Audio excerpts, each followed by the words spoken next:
देखिए आगे की क्या रणनीति रहेगी इसका सवाल हमारी माँ पुत्र कुमारी ही दे सकती हैं। फिलहाल हमें ये पता है कि वो निर्दलीय चुनाव लड़ रही हैं, क्योंकि वो जो संगठन का ये फैसला था कि सीट जेडीयू को चली गई, उसके साथ नहीं है, इसलिए उन्होंने निर्दलीय चुनाव लड़ने का फैसला लिया है।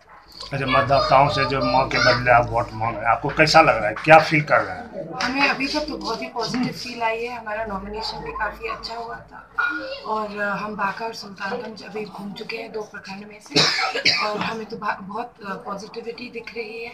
लोगों कुछ जो बुजुर्ग लोग हैं वो थोड़े अपसेट भी हैं कि क्यों जेडीयू को ये सीट चली गई, और मुझे लगता है कि हमारा रिजल्ट भी काफ़ी पॉजिटिव ही रहेगा। क्या मतलब कि बांका संसदीय क्षेत्र में मतलब मुद्दा आपका क्या है, किस आधार पे आप लोगों से मिल रहे हैं और वोट किस आधार पे मांग रहे हैं? वोट देखिए, वोट मांगने की बात अगर की जाए तो जाहिर सी बात है कि बात सिर्फ एक ही है। बांका में मैं काफ़ी सालों से खुद बांका आ रही हूँ, जा रही हूँ। मैंने देखा है कि विकास का काम बहुत कम हुआ है और कई जगह ऐसी हैं जहाँ कुछ भी नहीं हुआ है। तो हमारे पिताजी स्वर्गीय दिग्विजय सिंह के समय से बांका का पूरा मुद्दा ही, चाहे वो चुनाव क्यों ना हो, सिर्फ विकास का ही रहा है, और आगे भी हम इसी विषय पे राजनीति का मतलब राजनीति रण जो अपना रहे हैं, इसी पर ले रहे हैं। अच्छा, बीजेपी अभी अभी नोटिस जारी किया है कि जो भी बीजेपी के बागी उम्मीदवार खड़ा हुए हैं, अगर उन्होंने नॉमिनेशन वापस नहीं लिया तो उनकी पार्टी से बाहर कर दिया। क्या इसकी भय सता रहा है आपको? इसका सूचना मुझे अभी नहीं था, आपके द्वारा पता चला है। जी नहीं, बिल्कुल इसका भय नहीं है, क्योंकि मुझे लगता है कि सबसे पहले हमारे लिए बांका आता है, उसके बाद कोई भी बड़ी पार्टी आती है। तो ये निर्णय बांका के हित में लिया गया है। बांका में हमारे जितने कार्यकर्ता गण हैं उनके लिए लिया गया है। बांका में हमसे लोग जितने जुड़े हुए हैं, बांका की जनता जो जुड़ी हुई है, उनके लिए, उनके हित में ये फैसला लिया गया है।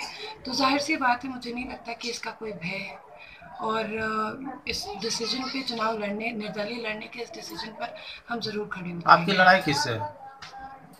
आपकी लड़ाई किससे, किसको मानना है कि मेरी किस उम्मीदवार से आपके? हमारी लड़ाई किसी से नहीं है। हम अपनी राजनीति, हम अपना राजनीति कर रहे हैं। हमें चुनाव लड़ना था, चाहे हम बीजेपी से लड़ते या निर्दलीय लड़ते, और तो वही रण है, हम चुनाव लड़ रहे हैं। हमारी लड़ाई किसी एक आदमी से नहीं है। यहाँ की जो भुखमरी है, जो गरीबी है, इससे हमारी ये लड़ाई है। अच्छा, भविष्य में आपको लगता है कि आप भी राजनीति में होंगे, किस क्षेत्र में? भविष्य में देखिए, मेरे भविष्य में अभी 2020 में ओलंपिक गेम्स है। मैंने बार बार ये बात अपनी दोहराई है सब लोगों के सामने कि कोई भी एथलीट, एक ओलंपिक गेम्स का एथलीट ओलंपिक में पोडियम फिनिश चाहता है। मुझे लगता है कि मैं और कड़ी मेहनत करूँगी तो मैं ज़रूर ओलंपिक में मेडल जीत सकती हूँ।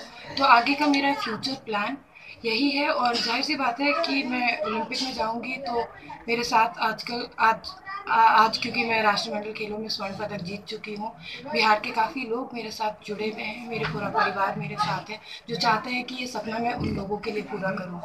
तो अभी आने वाले फ्यूचर में मेरा सपना ओलंपिक गेम्स में जाने का है और वहाँ पदक जीतने अच्छा, का। आपकी माँ ने जो बीजेपी के लिए मेहनत किया 1 साल से 2 साल से, मतदान को लेकर के, चुनाव को लेकर के जो भी मेहनत किया, क्या लगता है कि बीजेपी आपके मेहनत पर पानी फेर दिया? जी, पानी फेरना एक बहुत ही गलत फ्रेज लगता है मुझे।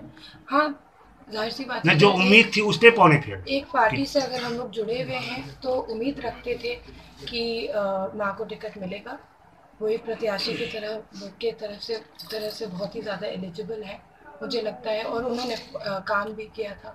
यहाँ के काफ़ी बांका के कार्यकर्ता जो जुड़े हुए हैं आज हम लोगों से, वो भी यही सोच रखते हैं। तो मेरे ख्याल से इतना ही है। आपके पिताजी जो है नीतीश कुमार के एक अच्छे सलाहकार या राजनीतिक जी, वो बहुत दोस्त पहले थे, की बात है, दोस्त वो थे, नहीं, लेकिन वो नीतीश एक कुमार को सदी जब के टिकट पहले देने की की बारी बात। आई तो उन्होंने मुंह फेर लिया।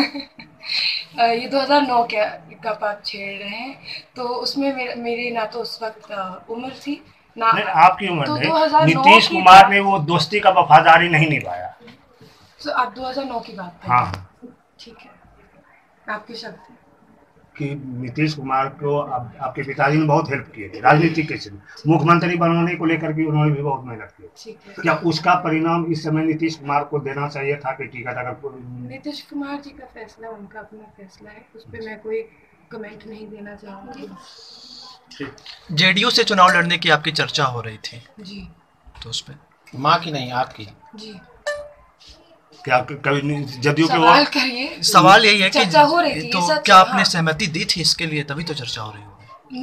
नहीं, ये सवाल आपका गलत है। अच्छा। मैंने सहमति नहीं दी थी, चर्चा हुई थी। मैंने यही कहा था कि मैं एक एथलीट हूँ, मुझे आगे अपना ओलंपिक का सपना पूरा करना है, अपने खानदान का सपना पूरा करना है। बात ये हुई थी। चर्चा कभी सहमति पे नहीं होती है। नहीं, चर्चा मैंने पहले पूछा कि होती चर्चा है, हुई होगी। फिर सवाल जी। उठता है और उस पे मैं सहमति दे सकती हूँ या नहीं दे सकती। आप अपने पिताजी का सपना साकार इस चुनाव में कर पाएंगे? उम्मीद तो पूरी है। उम्मीद पूरी।